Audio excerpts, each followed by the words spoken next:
Mazungumzo yanaendelea na yanaongozwa na waziri wetu wa mambo ya nje. Lakini wakati mazungumzo yanaendelea, sisi hatuwezi kuendelea kuishi kuwa denied right hiyo.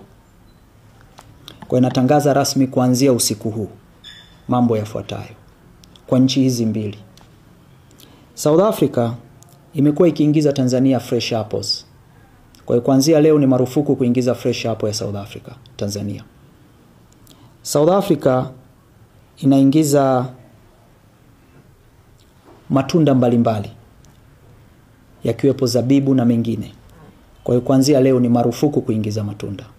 Kwa hiyo hatutaruhusu zao lolote linalotoka Afrika Kusini linalohusiana na kilimo ndani ya nchi yetu. Kuhusu nchi ya Malawi, mpaka sasa hawajafuta notice walioitoa. Kwa hiyo ninatangaza rasmi ni marufuku mazao yoyote ya kilimo kutoka Malawi kuingia ndani ya Jamhuri ya Muungano wa Tanzania kuanzia leo. Lakini mbali na hapo, kwa nchi zote mbili hizi, hasa Malawi, hatutaruhusu zao lolote la transit kupita ndani ya Jamhuri ya Muungano wa Tanzania.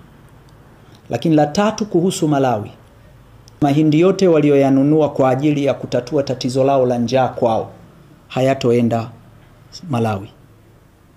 Hatutayapeleka. La tatu, tarehe 1 mwezi wa 5 walikuwa wanaanza kuchukua mbolea kwa ajili ya maandalizi ya msimu wao wa kilimo kutoka Tanzania. Hatutaruhusu mbolea yoyote kwenda Malawi. Nataka tu niseme, na hatua hii haihatarishi usalama wa nchi, haihatarishi food security. Hakuna Mtanzania atakufa kwa kukosa zabibu ya Afrika Kusini. Hakuna Mtanzania atakufa kwa kukosa apple ya Afrika Kusini. Kwa hiyo tunachukua hatua hii kuprotect our business. Hii ni biashara, lazima wote tuheshimiane.